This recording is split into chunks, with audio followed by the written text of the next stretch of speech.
Je vous salue tous au nom du Seigneur Jésus. Grâce à notre Seigneur Jésus qui a permis que nous puissions encore nous retrouver et de continuer notre enseignement. Alors, le dimanche, nous avions parlé du point 2. La grâce comme don. Parce que notre thème, c'est les grâces de Dieu et les positions des mains.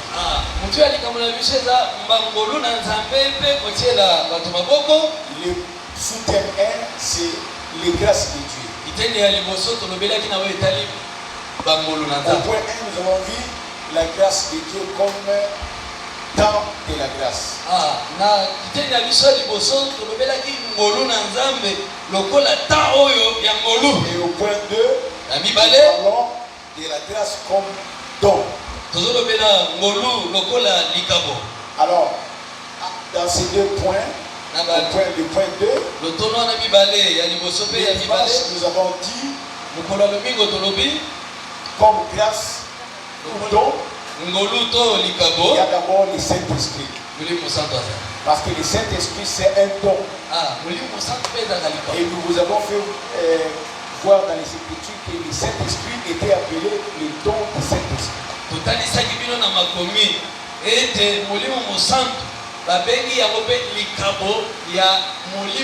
Nous avons encore ajouté que le Saint-Esprit qui est un don, que Dieu déverse dans nos vies. Mais le Saint-Esprit, quand il se manifeste, cela se fait par des dons spirituels. Donc nous avons dit que les dons spirituels sont aussi des grâces. Et ces dons du Saint-Esprit sont limitativement énumérés. Donc on les a cités, mais limitativement. Voilà, à titre exemplatif, nous citons les dons de la prophétie, le don de parler en langue ou de parler diverses langues, les dons d'interprétation des langues, paroles de connaissance, paroles de sagesse, les dons de libéralité, les dons d'exhorter, les dons d'enseigner, les dons de présider, appelés aussi dons de diriger. Nous avons les dons de miséricorde, et têtura. Donc à ces limites, on ne peut pas ajouter d'autres choses. Et enfin, nous avons parlé du ministère de la parole, qui sont aussi un don, une grâce. Et en ce qui concerne le ministère de la parole, ils sont aussi limitativement énumérés. Parmi ces ministères, nous avons l'apostolat, là nous voyons les apôtres, le ministère prophétique, là nous voyons les prophètes, nous avons les doctorats, là nous voyons les docteurs ou les enseignants, nous avons les pastorats, là nous voyons les pasteurs, nous avons les ministères évangéliques, là nous voyons les évangélistes. Il y en a que 5. Et ce sont les grâces. Alors ceux qui ont le ministère sont aussi et même une grâce pour l'église du Seigneur.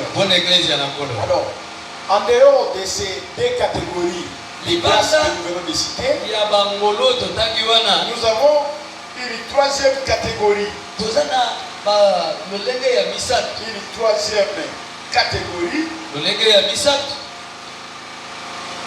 que nous appelons les autres grâces. Voilà, les autres grâces. Pourquoi nous lisons les autres grâces?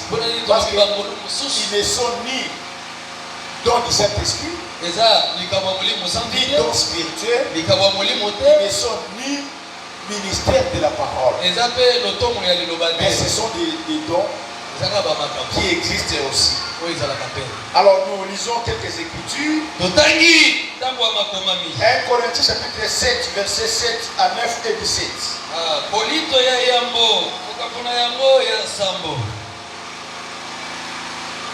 1 Corinthiens chapitre 7, versets 7 à 9,17. Paul dit ceci. Je voudrais que tous les hommes soient comme moi.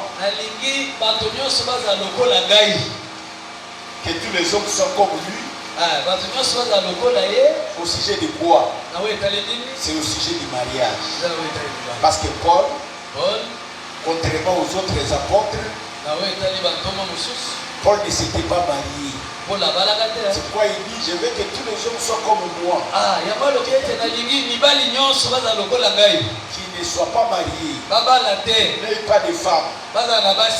Mais chacun tient de Dieu un don particulier. Voilà, Paul dit, chacun tient de la part de Dieu un don particulier. L'un d'une manière, l'autre d'une autre. À ceux qui ne sont pas mariés et aux veuves, je dis qu'il est bon de rester comme moi.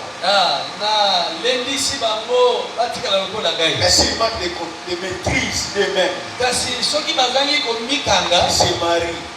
Car il vaut mieux se marier que de brûler. Ne pas se marier. Paul dit, il y a certaines personnes, certains hommes qui tiennent de la part de Dieu un don particulier. Le don du célibat. N'est-ce pas?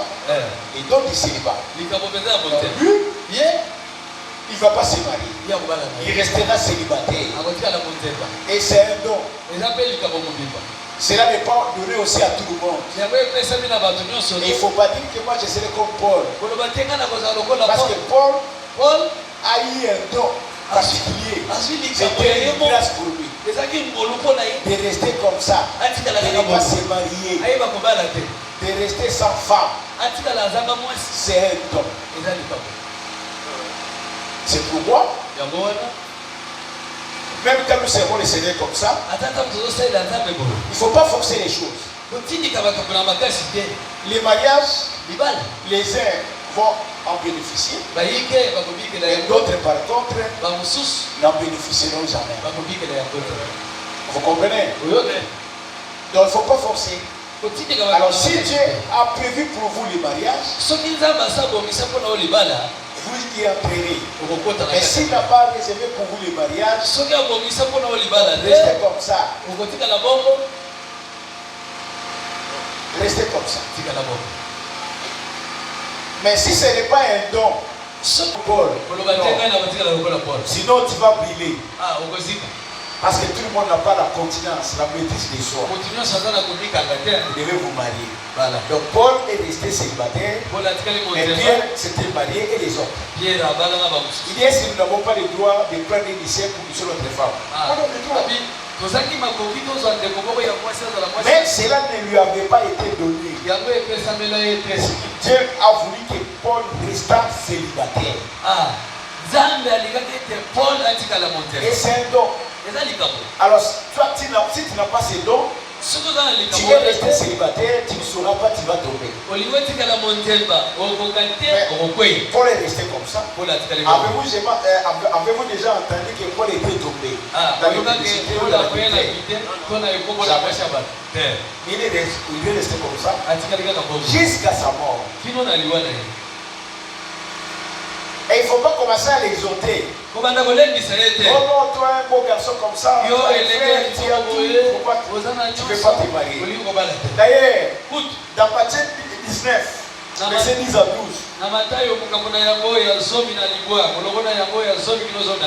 lorsque les disciples Jésus leur a dit que l'homme ne peut répudier sa femme que s'il a commis l'infidélité. On dit à Jésus, si telle est la condition de l'homme à l'égard de la femme,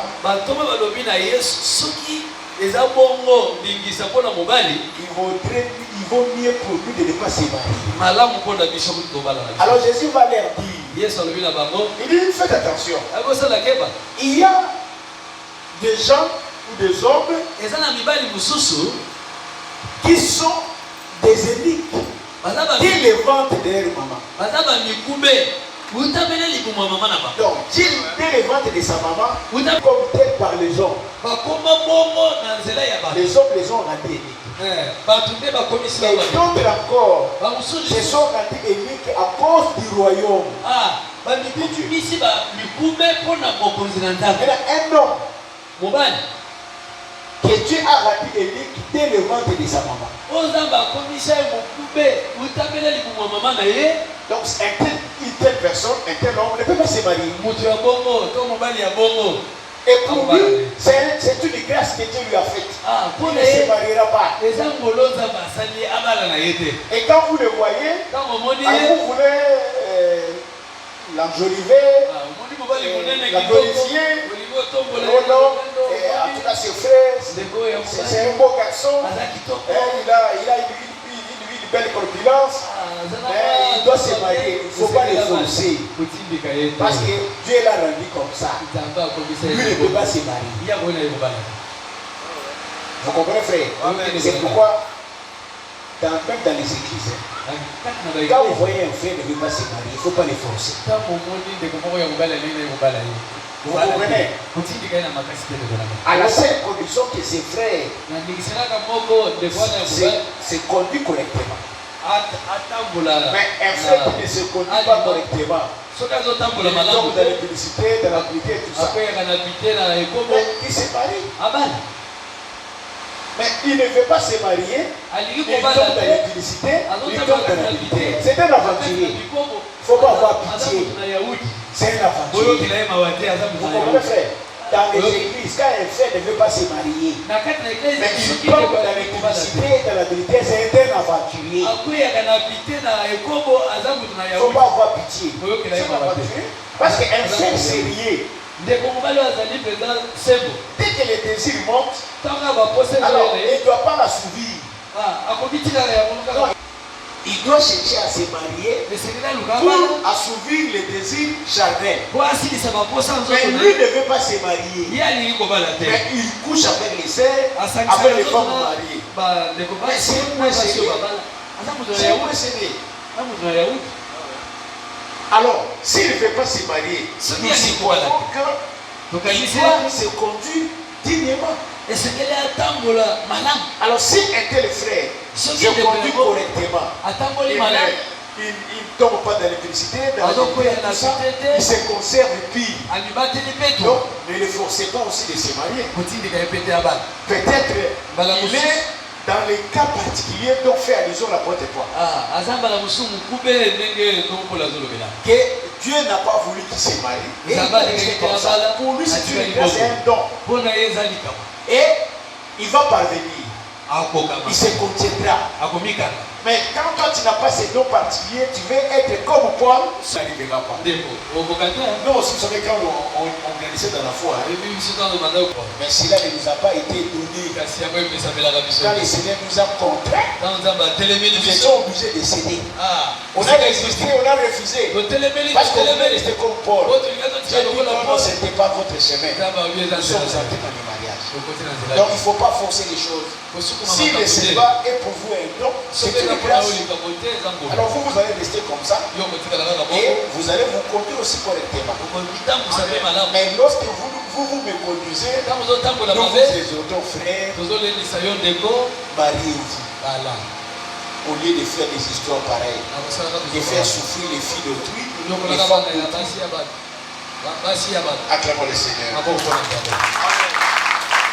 Donc, le célibat peut aussi être un don particulier pour un homme. Pour un homme. Mais Ça peut aussi arriver à une sœur aussi. Et c'est la même chose. Tout ce que j'ai mis au frère, c'est la même chose aussi pour les sœurs.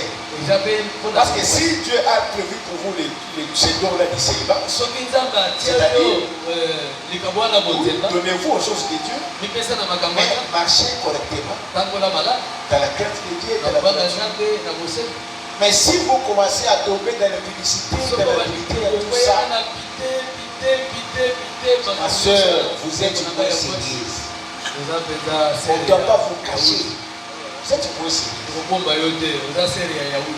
Ils sait, se respectent et se conservent purs. Alors si vous n'avez pas les dons du célibat et que le mariage se présente, mariez-vous. Vous savez, il y a on sait commettre des erreurs. Parfois c'est de l'orgueil. Un frère vient te demander un mariage. Tu commences d'abord à examiner les frères. Des bas en haut. Tu regardes d'abord son accoutrement. Comment il est habillé. Tu regardes d'abord est-ce qu'il a une maison. Qu'est-ce qu'il fait dans sa vie.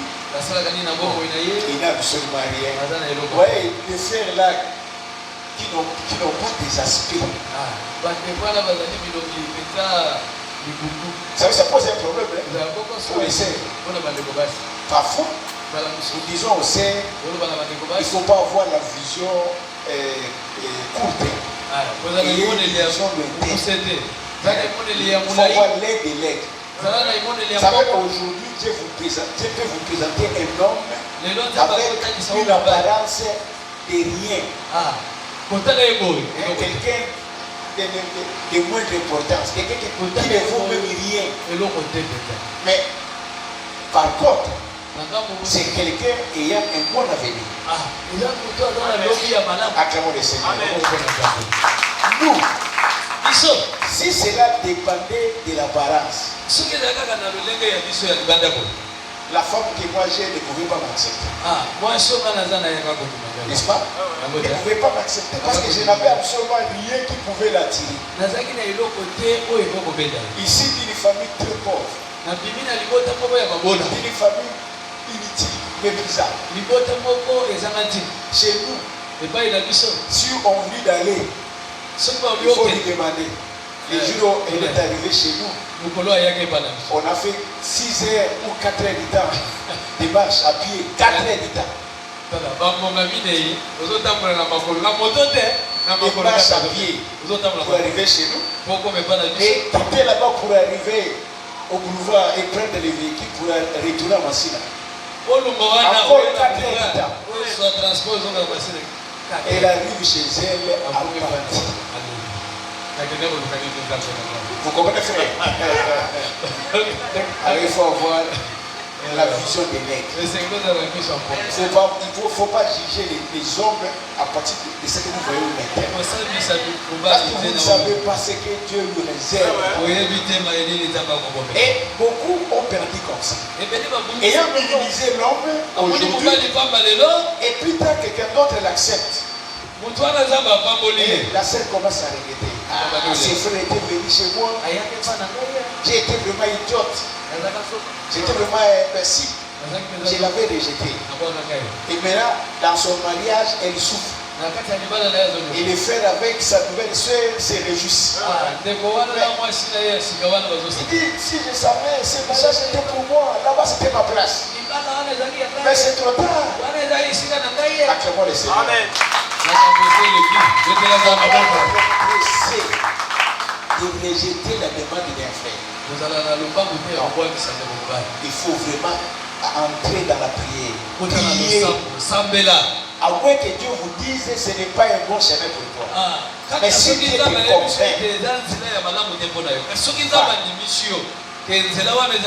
entre dans ce chemin. Acclamons le Seigneur.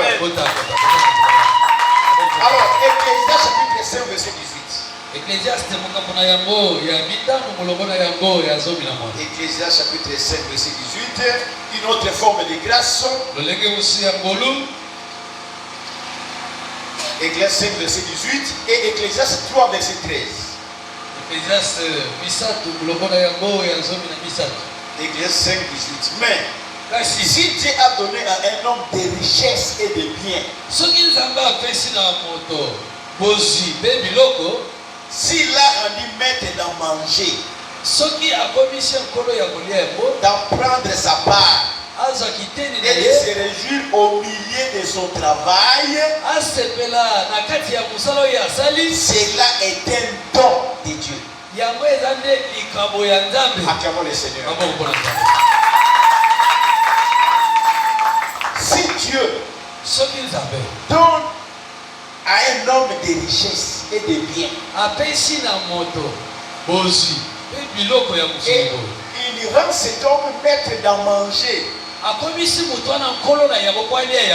d'apprendre sa part et de se réjouir au milieu de son travail, c'est un don.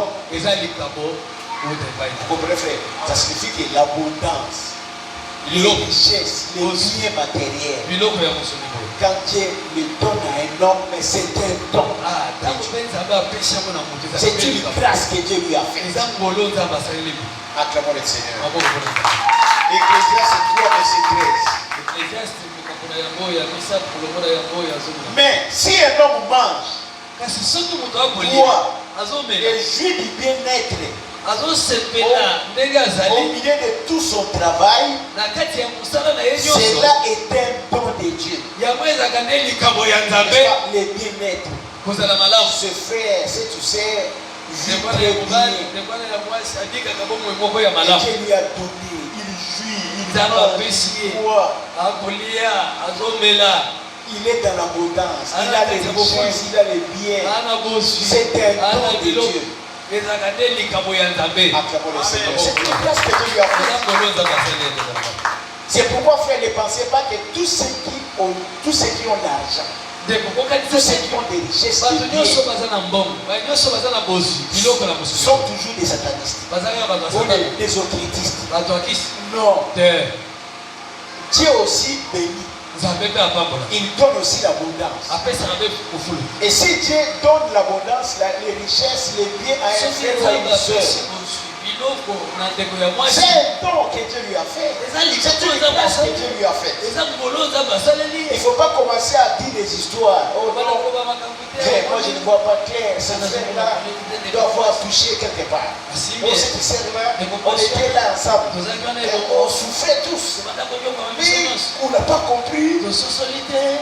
Par un bateau magique, il s'est parmi, il s'est développé, il a des biens de richesse. Non, ce n'est pas du tout clair. Retenez que dans l'évangile, il y a des gens que Dieu bénit. Il leur donne des richesses, d'abondance, des biens. Ils en prennent part, ils mangent, ils sont dans le bien-être. C'est le don que Dieu lui a fait. Nous autres qui n'avons pas, nous ne sommes pas naïfs. Dieu lui a donné. Et réjouissons-nous avec lui. Il ne faut pas commencer à naïf. Vous savez, il y a des gens comme ça. Quand Dieu vous donne du bien-être, vous évoluez ensemble et il te voit en train d'évoluer. Il te fuit. N'est-ce pas? Et il commence à aller te critiquer là-bas. Allez dire du mal de toi. Mais pourquoi? Vous étiez ensemble. Dieu l'a béni. Mais c'est toujours ensemble. N'est-ce pas? C'est Dieu qui l'a béni. Et toi, il ne t'a pas béni. Ça ne doit pas être pour toi un sujet de haine. C'est de jalousie. C'est un don, c'est une grâce que Dieu lui a faite. Réjouis-toi avec ton frère, avec ta soeur. Et vous commencez à l'éviter, vous commencez à le fuir. Depuis que ton frère est devenu riche, il a dit bien, tu ne vas plus chez lui. Et tu l'as abandonné. Et parfois c'est toi qui dis non, il est devenu orgueilleux. Voilà comment il s'habille. Voilà comment il fait ceci. Réjouissons-nous avec nos frères. Parce que nous tous, nous n'aurons pas l'abondance. Il donne aux uns. Mais aux autres, il ne les donne pas. Acclamons le Seigneur. C'est aussi un don. Une autre forme de nom. Proverbe 18, verset 22.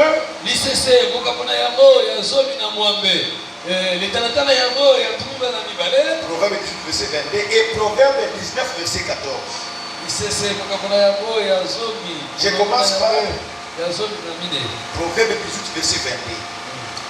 Celui qui trouve une femme trouve le bonheur.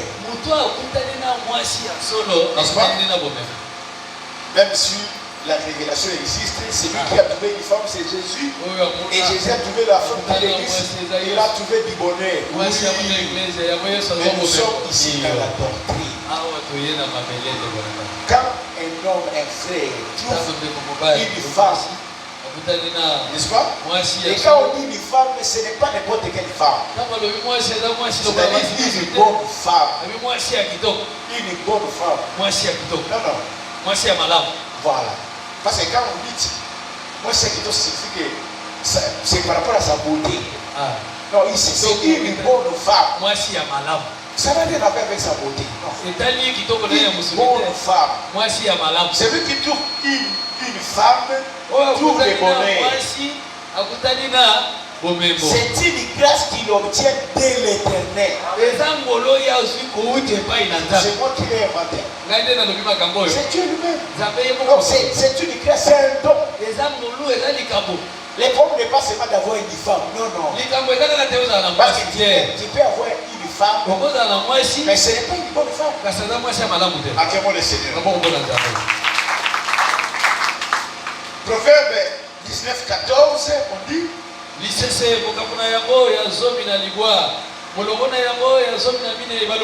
peut hériter de ses parents une maison et des richesses. Mais une femme intelligente est un don de l'Éternel. Acclamons le Seigneur. C'est une femme qui le bonheur. C'est une grâce qui obtient de l'Éternel. Quelle femme me trouver? C'est une bonne femme, une femme intelligente. N'est-ce pas? Des femmes comme des Abigail. Son mari, Nabal, insensé, c'est ce que signifie son nom. Il va ridoyer le roi David. Le roi David s'est fâché de le tuer. On vient dire à Abigail, on dit non, non, non, ton mari, voilà ce qu'il avait fait. Et la femme va à la rencontre de David et va supplier David. Il ne faut pas tenir compte de mon mari. C'est un insensé. Et c'est ça même la signification de son nom. Et c'est comme ça qu'elle a eu à apaiser les cœurs du roi. Ça me fait une femme intelligente. C'est une femme qui éteint le feu. C'est une femme qui éteint le feu. Même s'il y a des problèmes, même s'il y a des histoires, elle sait maîtriser la situation. Et quand vous trouvez une telle femme dans votre vie, c'est un don. C'est une grâce. Acclamons le Seigneur. Amen. Ce n'est pas seulement, c'est pourquoi moi même nos frères, avant de vous marier, il faut prier. Beaucoup prier pour que Dieu donne la femme qui convient. Une bonne femme, une femme intelligente qui sera pour vous un don, une grâce. Sinon, vous commencerez à prédiger. Si je savais, mais c'est déjà tard. Acclamons le Seigneur.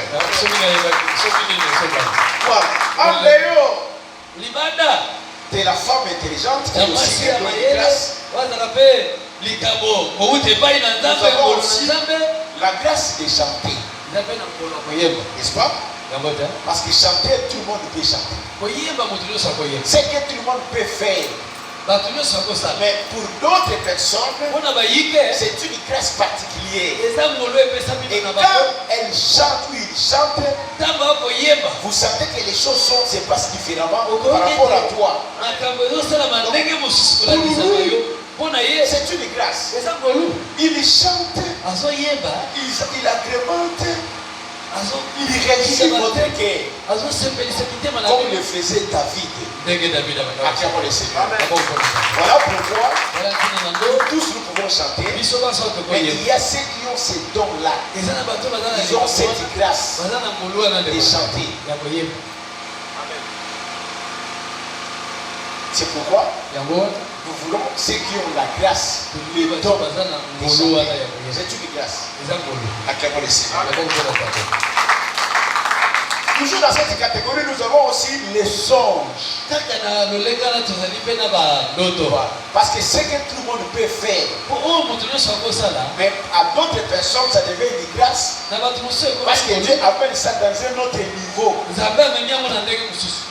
Les songes, tout le monde peut aussi songer, peut rêver, peut avoir un songe.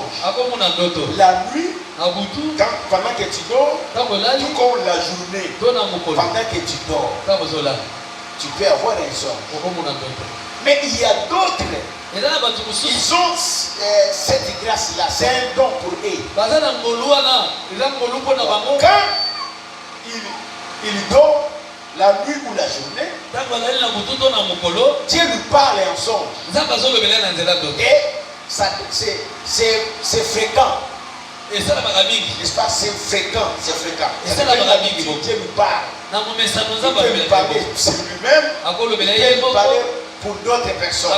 Et quand il vient te dire son songe, et cela est vrai. C'est comme ça que Joseph a été haï par ses propres frères. Parce qu'on l'a appelé voilà l'homme de songe. Parce que Dieu lui parlait en songe. Acclamons le Seigneur. C'est un don, c'est une grâce. Mais est-ce que je l'ai classé parmi les dons du Saint-Esprit? Non. Vous comprenez, frère? Ce n'est pas un don du Saint-Esprit, mais c'est une grâce. Parce que ce n'est pas le Saint-Esprit qui a donné. Alors, il y a aussi la vision. Voilà, la vision. La vision nocturne ou diurne, c'est-à-dire la nuit ou pendant la journée. Il y a des gens comme ça. Quand vous priez, pendant la prière, il reçoit des visions. Même si c'est la nuit, même pendant la journée. Il y a aussi ceux qui ont des visions claires. Donc il n'a pas fermé les yeux, il n'a pas prié. Mais il voit des choses, Dieu lui révèle des choses comme ça. Donc c'est une grâce, c'est un don. Le fait que chez lui, ça se fait fréquemment. C'est un don. Acclamons le Seigneur. Mais cela n'est pas classé dans le don spirituel. N'est-ce pas? C'est pas classé comme les dons spirituels. Mais il peut recevoir une vision et il veut vous relater. Donc Dieu a parlé à travers la vision. Cela est possible. Alors nous avons aussi la délivrance des esprits mauvais. Voilà. Parce que les Écritures donnent à nous tous le pouvoir de chasser les démons. Ce pouvoir est donné à tout le monde, à tout enfant de Dieu. Mais il y a d'autres personnes à qui Dieu a fait cette grâce-là. La délivrance, c'est une habitude pour lui. C'est une grâce. Parce que tu peux être aussi ministre de Dieu. Tu peux prier pour un possédé. Et parfois la délivrance ne s'opère pas. Mais il y a des ministres, quand ils le font, la délivrance s'opère. Et c'est facilement comme ça. Donc pour lui, c'est une grâce que Dieu lui a donnée. Acclamons le Seigneur. Ce n'est pas tout ministre qui peut le faire. Il peut le faire au sens de tout le monde. Comme Jésus a venu, vous chasserez les démons. Mais comme une grâce, c'est un don que Dieu lui a fait de chasser les démons comme ça, alors ne pas donner à tout le monde. Et quand quelqu'un le fait, c'est une grâce. N'est-ce pas? Voilà. Alors, maintenant, tout celui qui reçoit une grâce, quand vous savez que ce que j'ai là, c'est une grâce que Dieu m'a faite, que Dieu m'a donnée. Une grâce comme les autres. Les dons du Saint-Esprit, les dons spirituels, les ministères de la parole. Tout ce que je venais de citer ici ne se vend pas. Si Dieu vous a donné, vous n'avez pas le droit de vendre les services. N'est-ce pas? Donc vous n'avez pas le droit de vendre. Travailler. Peut-être en travaillant, quelqu'un d'autre qui a été touché, il vous offre un don. Ça c'est tout à fait normal. Mais commencez à vendre. Si tu veux que je puisse avoir des songes pour toi, alors il faut me payer. Non, ça ne se fait pas. Oh non, si tu veux que je fasse la délivrance, alors il faut me payer. Non, non, ça ne se fait pas. Acclamons le Seigneur. Alors, tout ce que j'ai cité comme grâce, tout ce qui reste ne sont que des habilités, des capacités, des compétences dans un domaine donné. N'est-ce pas? Tout ce qui reste ne sont pas des grâces, ni des dons. Je donne un exemple. Jouer aux instruments musicaux. Ils ne sont pas une grâce. Ils ne sont pas aussi un don. C'est une capacité. C'est une habilité. C'est une compétence. Parce que tout le monde n'aura pas cette capacité, n'aura pas cette compétence, n'aura pas cette habilité de jouer aux instruments. C'est une capacité. Oui, peut-être aussi, il y a c'est à qui Dieu a donné la capacité. C'est Dieu qui lui a donné cette compétence, cette habilité. Et les faire, il y a des gens comme ça. Et surtout s'il est fait dans les choses du Seigneur. C'est comme ça, il y a des gens. Vous allez voir même la menuiserie, la mécanique, et l'électricité et d'autres choses. Et même dans les commerces, tout ça. Il ne faut pas dire que c'est un don. Non, ce n'est pas un don. Parce que tout le monde peut le faire. Mais il ne le fera pas comme toi. Parce que chez toi, c'est une capacité. Tu peux avoir $100. Mais quand tu le mets dans les commerces, tu vas plus loin. Il ne faut pas dire que c'est un don. Non, c'est une capacité, c'est une compétence que Dieu t'a donné. Mais les gens confondent un don et les compétences, les capacités, les habilités. Non. C'est comme ça que je vous avais dit. Quelqu'un qui vient Ibala ici, on dit non, c'est un don. Non, c'est pas un don. Parce que tout le monde peut aussi venir mettre la propriété. Mais peut-être que ce n'est pas une capacité pour lui. Ce n'est pas une habilité. Ce n'est pas une compétence pour lui. Il ne saura pas. Mais si toi tu parviens, c'est une capacité, une habilité, une compétence qui t'est accordée. Acclamons le Seigneur. C'était pour établir la distinction entre les différentes grâces. Quoi? Nous passons au sous-terme D. L'imposition des mains. L'imposition des mains. Vous allez nous supporter parce qu'on peut dépasser même les 10 minutes. Hébreux 6, verset 2. Hébreux 6, verset 2. Hébreux chapitre 6, verset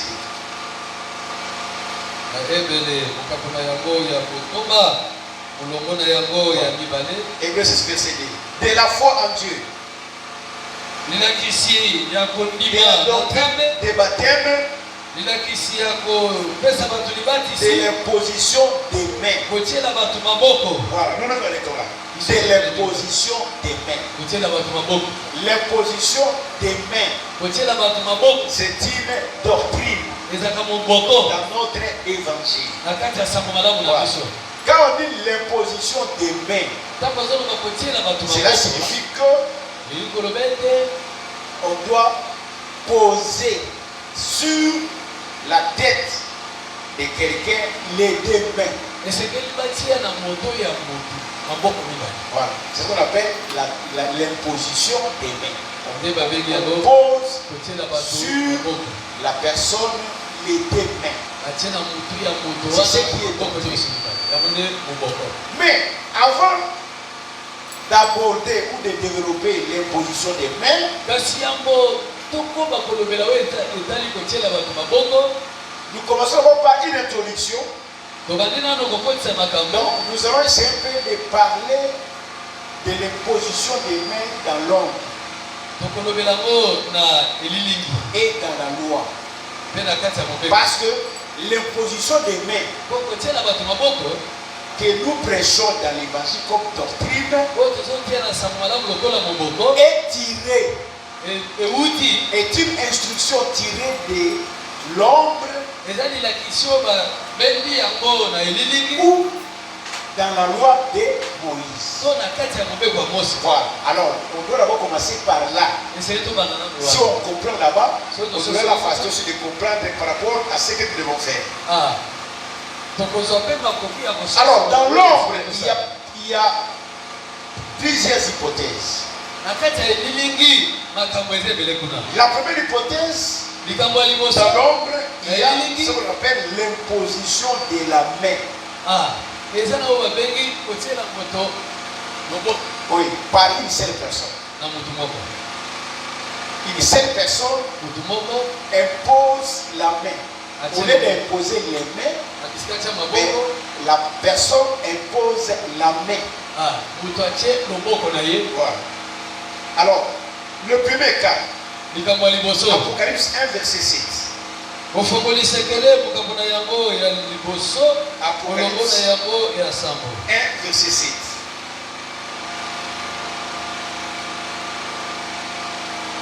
Apocalypse 1, verset 17 plutôt. Quand je l'ai vu, j'ai tombé à ses pieds comme mort. Il a vu un homme. L'homme que lui avait vu, c'était Jésus-Christ.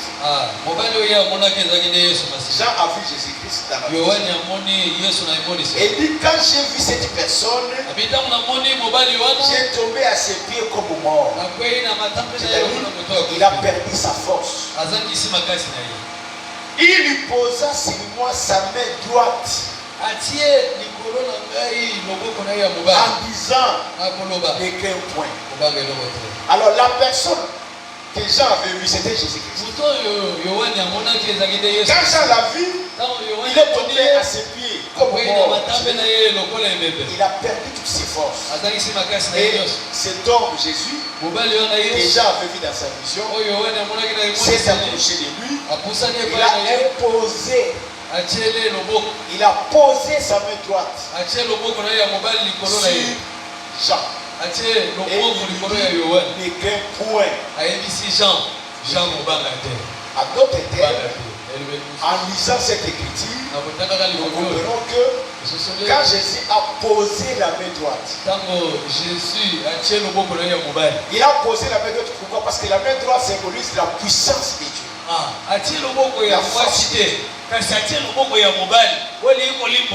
Qui signale la force.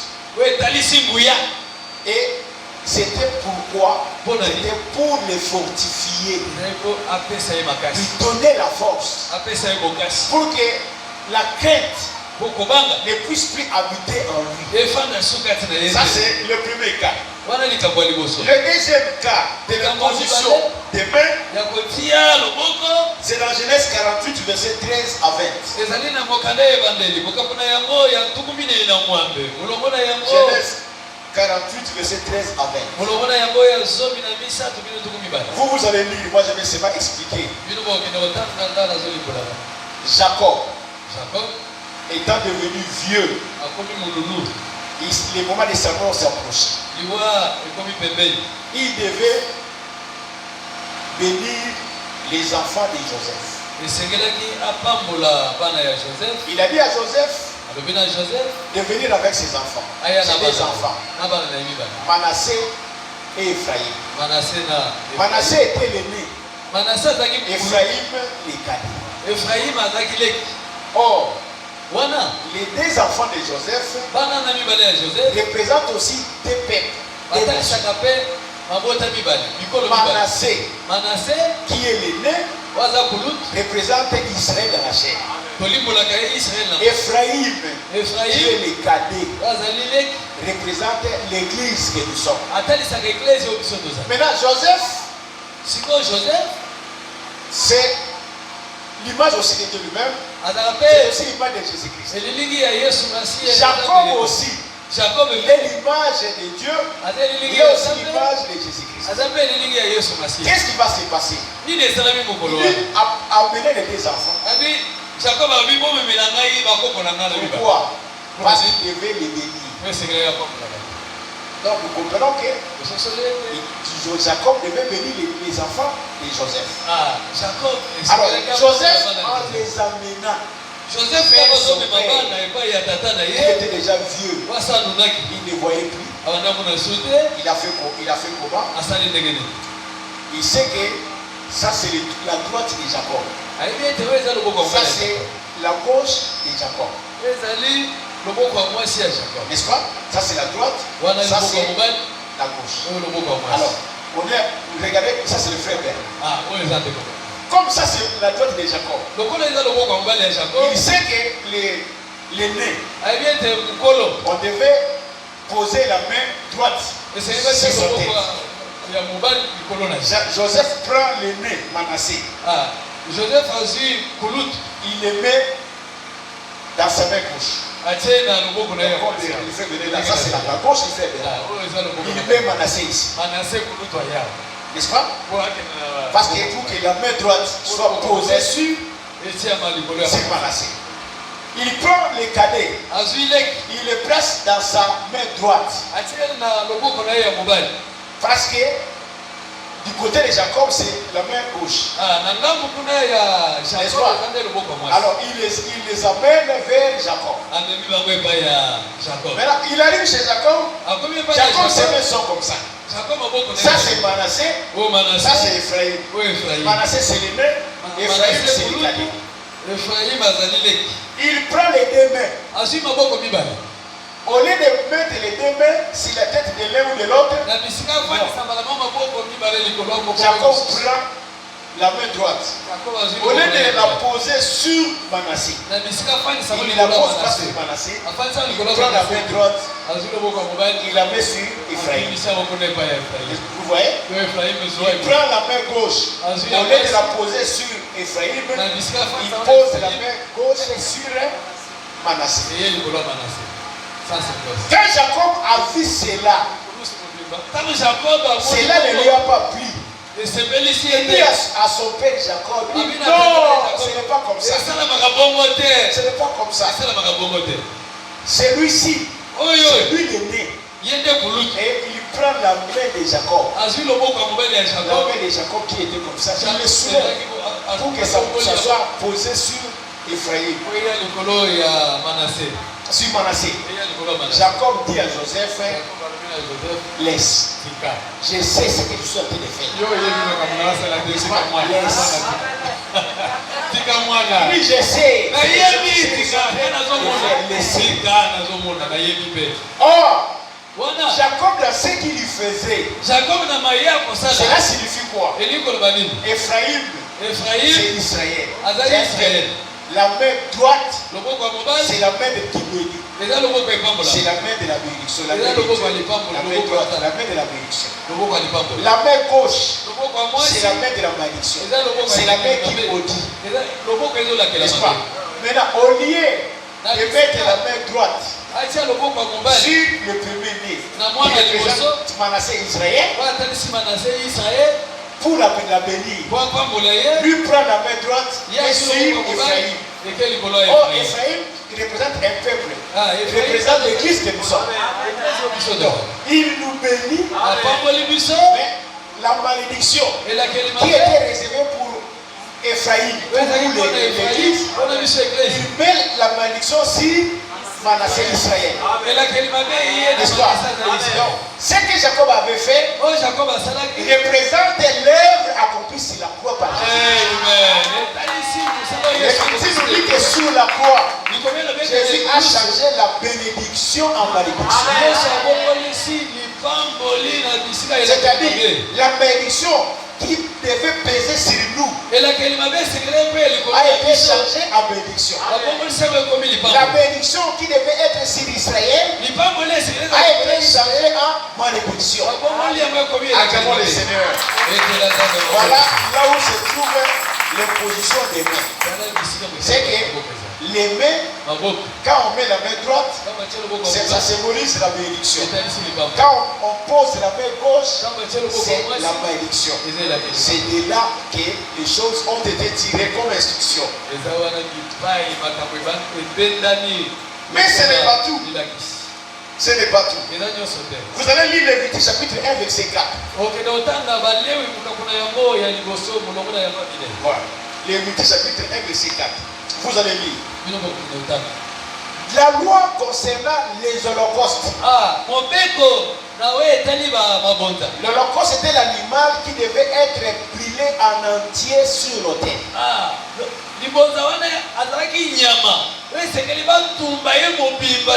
Aucune partie ne pouvait rester. Or, l'holocauste représente Jésus-Christ. N'est-ce pas?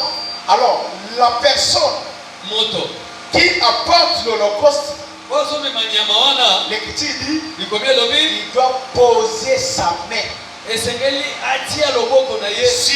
l'holocauste. Il pose la main sur l'holocauste. Alors pourquoi il doit poser la main sur l'holocauste? Parce que la main, en la posant sur l'holocauste, cela signifie la personne qui offre l'animal à l'holocauste s'identifie à cet animal. Or nous aussi, comme nous avons présenté à Dieu notre holocauste qui est Jésus-Christ, et nous devons aussi poser notre main sur Jésus-Christ. En posant la main sur Jésus-Christ, tu vas aussi t'identifier à Jésus-Christ. En d'autres termes, tu deviens comme Christ. Et quand Christ meurt, toi aussi tu meurs avec lui. Acclamons le Seigneur. Quand Christ s'offre à sacrifice, toi aussi tu t'offres à sacrifice. Acclamons le Seigneur. Ce sont là les Écritures où nous tirons l'instruction de l'imposition des mains. Ce n'est pas tout. Ce n'est pas tout. Quand vous lisez Lévitique chapitre 3, vous lisez le verset 2, le verset 8 et le verset 13. Lévitique chapitre 3, verset 2, verset 8 et verset 13. Si vous lisez là-dedans, vous allez voir que on parle des sacrifices d'action de grâce.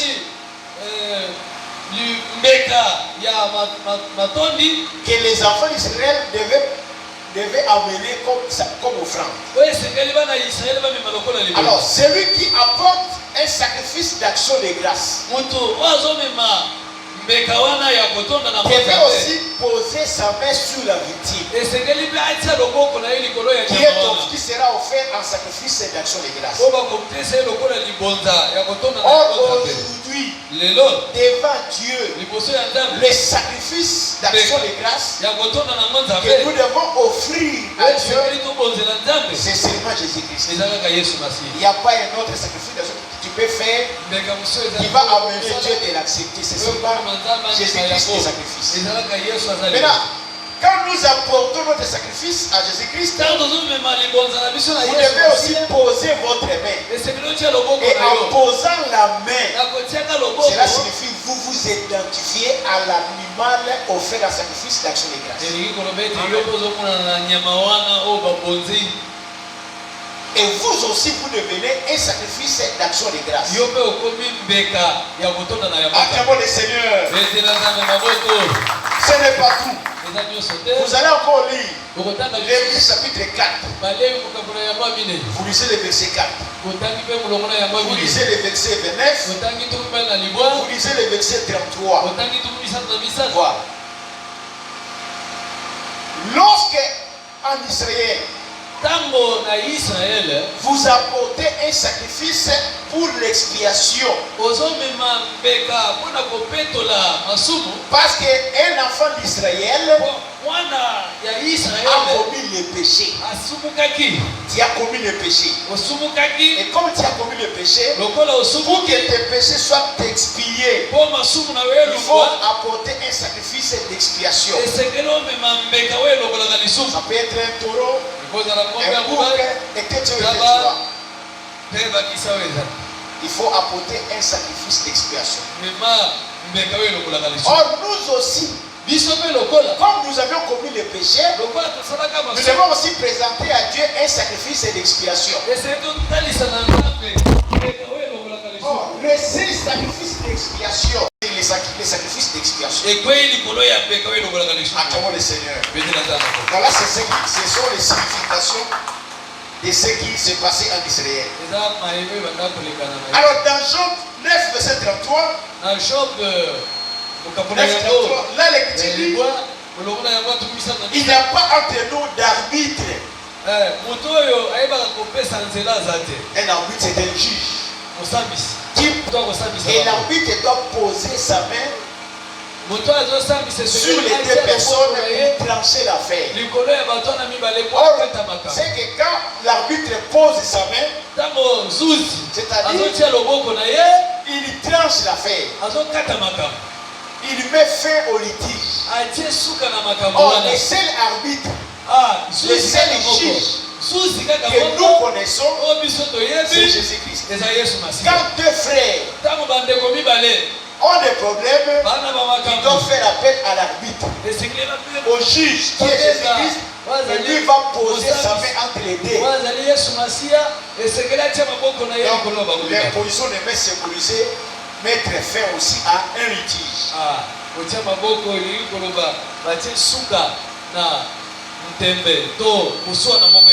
Acclamons le Seigneur.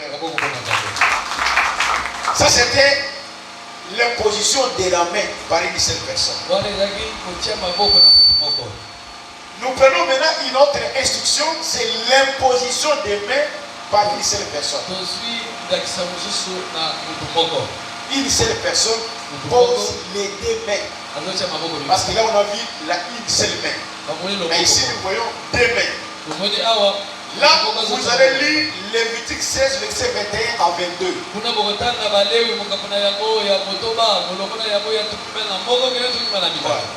Aaron, en tant que souverain sacrificateur, les jours des expiations pour tout le peuple, et que Aaron prend les sacrifices d'expiation pour les sacrifier, pour obtenir l'expiation du péché du peuple. La loi exigeait à Aaron de poser les deux mains sur la victime expiatoire. Alors Aaron, qui est le souverain sacrificateur, il représente Jésus-Christ encore aujourd'hui. La victime expiatoire qui sera égorgée représente aussi les sacrifices de Jésus-Christ. Et Aaron en posant les deux mains. Cela signifie quoi? Le péché du peuple. N'est-ce pas? Parce que Aaron lui-même était aussi sujet à des faiblesses. Mais Jésus-Christ, lui n'a pas commis le péché. Mais lui, quand il pose les mains sur la victime, ce ne sont pas ses péchés à lui. Ce sont nos péchés à nous. Que lui a porté. Mais il prend tous nos péchés. Il le confesse sur les sacrifices expiatoires qui est le nom de Jésus-Christ. En le confessant, Jésus fait porter aussi la peine de nos iniquités sur lui-même. Et il se charge de nos péchés. Acclamons le Seigneur. Voilà là où nous avons tiré aussi l'instruction de l'imposition des mains. Voilà. Nous avons encore Nombre chapitre 27. Verset 16. Verset 18. Verset 22 et verset 23. Vous avez aussi Deutéronome 34 verset 9. Moïse devait mourir. Et Dieu va dire à Moïse, prends Josué, tribunal de l'assemblée, convoque l'assemblée et tu vas poser ta main sur Josué. N'est-ce pas? Dieu a dit à Moïse qu'il va poser la main. Mais l'autre verset 22 à 23, au moment de l'exécution, Moïse, au lieu de poser la main, il a posé les deux mains. Acclamons le Seigneur. Parce que Moïse avait compris que ce que Dieu lui demande maintenant, tu poseras la main sur lui, comme c'est le travail de l'établissement. N'est-ce pas? Le travail de l'établissement, on ne pose pas la main, une seule main. On doit poser les deux mains. C'est comme ça que Moïse a posé les deux mains. Et la main gauche et la main droite, c'est Josué. Et dans Deutéronome 34, verset 9, on dit que Josué était rempli de sagesse. Donc, c'était un don qu'il avait obtenu de Dieu. Pourquoi? Parce que Moïse avait posé ses mains. Voilà. Donc, lors de l'établissement, on pose les deux mains. Pourquoi imposer les deux mains?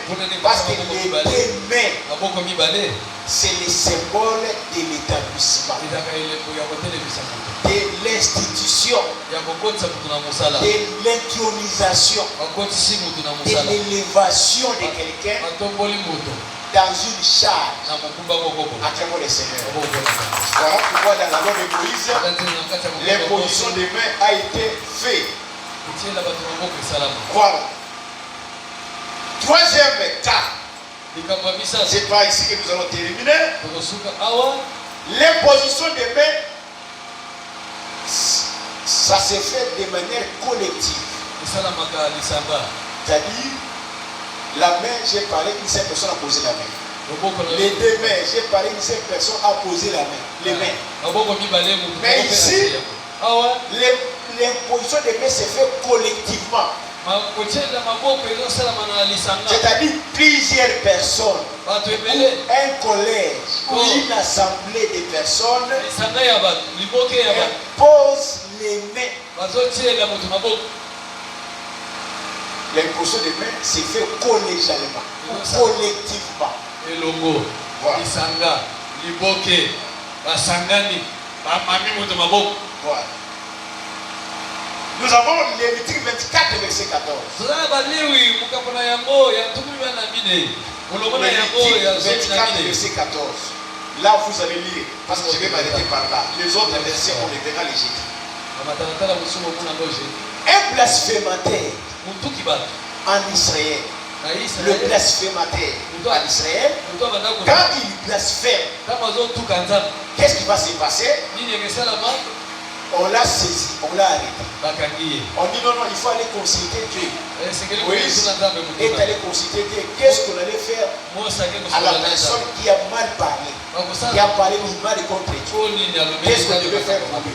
Et Dieu a dit, la personne doit mourir.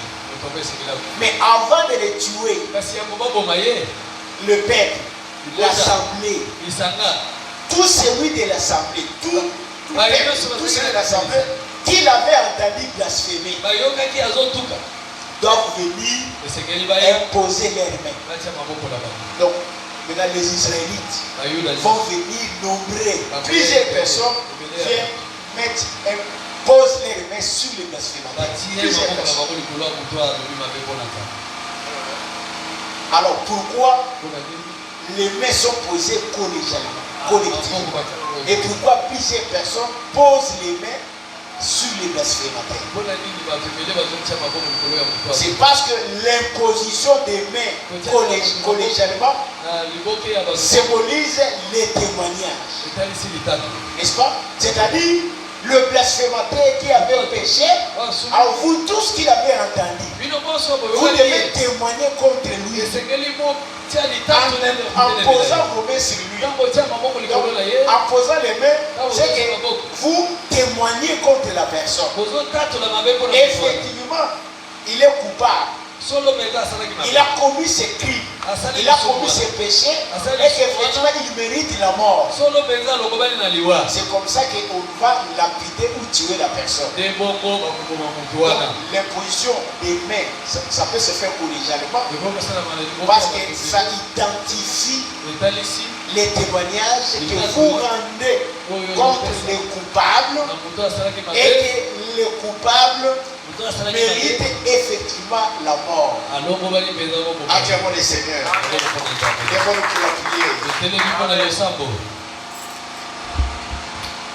Ganzambe pona inubanaye oyo apasuki biso na yango obondeli.